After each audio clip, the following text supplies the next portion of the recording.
Did you know that over 15% of people in the US smoke weed? And some of these people are probably trying to conceive or are planning to sometime in the future. It might even be you. Or perhaps your interest is purely academic. But whatever it is, let's find out whether weed has any effects on human fertility. This video is split into two sections and you can see them on the timeline below: female fecundability and male fertility. So watch whatever interests you. And also this video is mostly referring to human studies and not other animal studies. And just a short disclaimer before we get into it. This video assumes that you have some prior biological knowledge. Even though I try to explain some biological concepts in here, we don't really have the time to cover the whole reproductive biology thing. So if you have any questions, ask me in the comments or just Google it. And one more disclaimer. In this video, I talk about biological sex. And I fully support trans people, but this video is based purely on biological sex. Let's start with female fecundability. About 10% of women in reproductive age use cannabis, and around 12% of women reported that they used cannabis in the preconception period. Unfortunately, and this will probably not surprise you, we once again lack studies that would help us assess the effect of weed on ovulatory function and the menstrual cycle and female fecundability. And fecundability discussed here is the probability of getting pregnant within one menstrual cycle. Doing studies like this is quite challenging because you need to find willing women who are open to smoking weed, are trying for a baby, and are available for testing. And ideally, you'd want to assess their use from their metabolites since self-reporting is not reliable, especially when done in retrospective. And for instance, one study found that over 50% of participants did not report their use, even though there were metabolites present in their urine. But since conducting studies like that is fairly difficult, most studies just rely on self-reporting. Now there's a reason to believe that cannabis could have some effect on the female reproductive system. Human receptors CB1 and CB2 are expressed all over the body, including the reproductive tract, and can be found in both the oviduct and uterus. These receptors are activated by cannabinoids, be it internal endocannabinoids or external. In animal knockout studies, and knockout in this case means you remove the target from the animal, knocking out CB1 and CB2 led to defects in fertilization and implantation. The American College of Obstetricians and Gynecologists discourages cannabis use if you're trying to conceive, and generally you should stay off drugs when planning a baby. But let's take a look into the biological details of what we currently know about the relationship between cannabis and female fecundability. This study found that the average time to conception was shorter for women who smoked weed. The time was 5 months for women who never smoked, 4 months for occasional users, and 3.7 months for regular users. And the study concluded that women who smoke regularly conceived 1.1 times faster than women who did not. Unfortunately, this study was quite limited, as the researchers themselves point out. The questionnaire was not in-depth enough, and they also suspect that people are motivated to underreport their use, especially in places where cannabis use is illegal. The authors also pointed out differences between their results compared to the results from other studies. Well, this other study I found tied cannabis use to reduce fecundability in women who had a history of miscarriage who were trying to get pregnant again, even though these women increased the frequency of their sexual activity. However, several other studies found no difference in fecundability. The human body is a huge connected system, and various systems can impact each other. Cannabis use can alter hormone levels, including reproductive hormone levels, and studies done on rodents and primates show that THC can lead to reduction in sex hormone levels and ovulatory disruption. For normal female reproduction, a functioning hypothalamic pituitary ovarian axis is essential. This axis is an endocrine system. It secretes hormones and consists of the hypothalamus, pituitary glands, and gonadal glands. In women, gonadal glands are ovaries. Now, the hypothalamus is responsible for producing and releasing gonadotropin-releasing hormone, which is responsible for releasing follicle-stimulating hormone and luteinizing hormone, which are two hormones that work together in the reproductive system.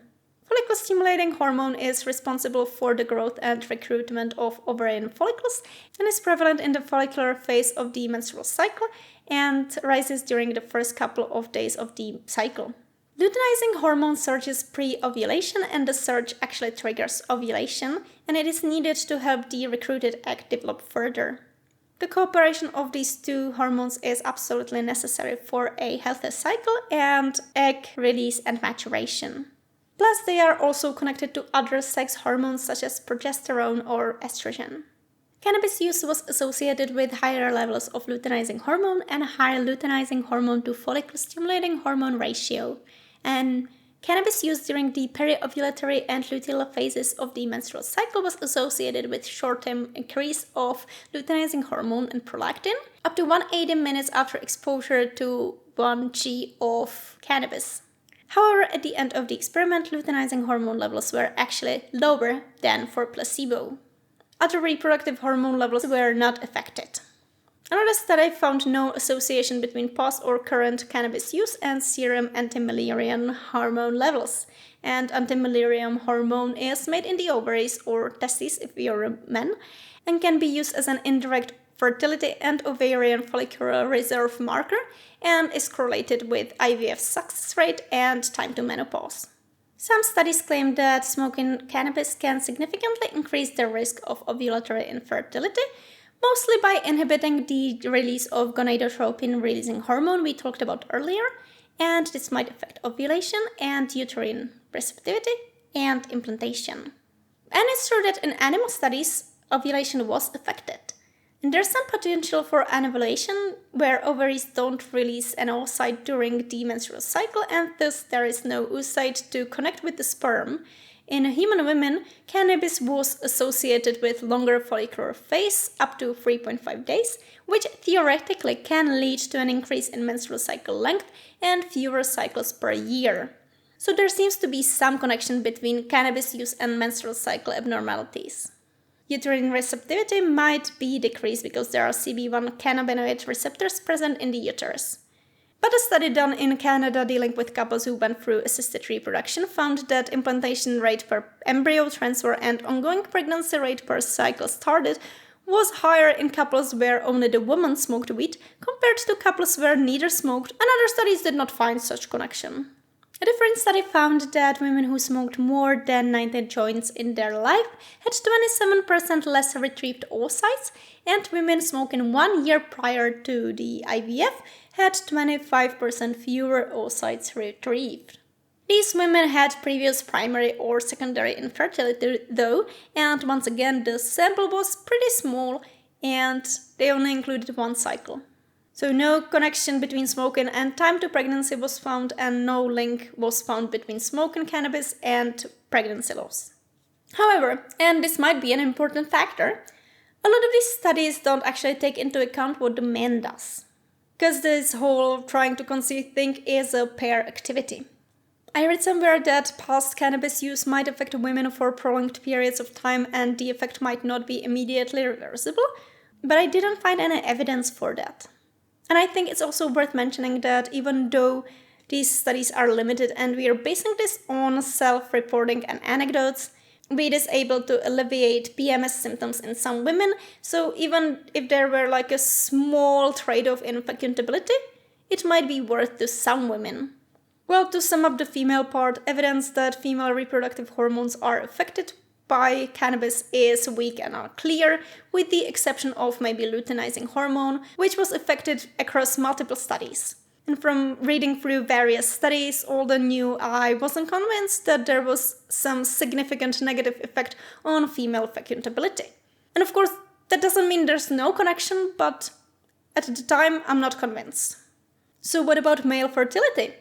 Well, about 17% of men reported that they use marijuana during the preconception period. And similar to studies done on women, studies done on men face similar issues such as the heterogeneity in the findings are not consistent, the sample sizes tend to be on the smaller side, and it's hard to control the conditions such as dosage, timing, and type of use. In men, CB receptors are found in the same parts of their bodies as in women, and CB receptors are also present in testes. Hormone-wise, men also need a functioning hypothalamic pituitary gonadal axis to produce sex hormones and subsequently spermatozoa. Hypothalamic gonadotropin releasing hormone leads to follicle-stimulating hormone and luteinizing hormone production, and yes, these hormones are not specific to women. In men, luteinizing hormone acts in Leydig cells of the testes, which produce testosterone.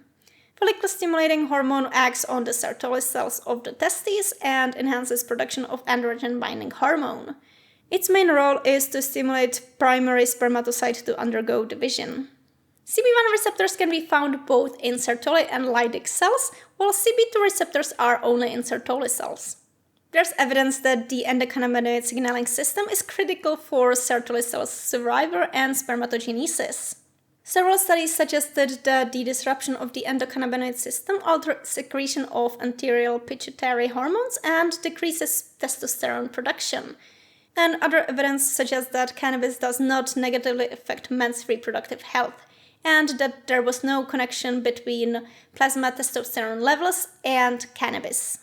And unfortunately, this study was also quite small with only 27 men. The studies I found evidence for reduced testosterone levels, increased testosterone levels, and no difference in testosterone levels, so I'd say that the research is pretty inconclusive and other hormones were also not largely affected.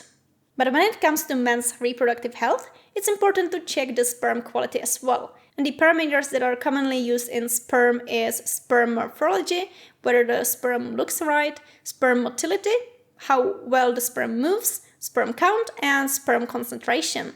And another important sperm property is the ability to fertilize the oocyte.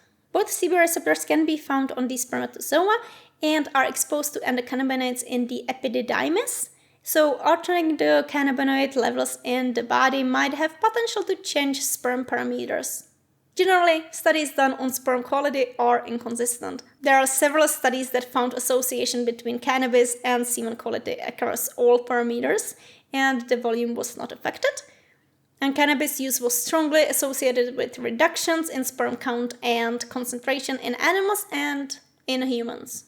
Men who smoked more than once a week for 3 months before the study had almost 30% lower concentration and sperm count compared to men who never used cannabis.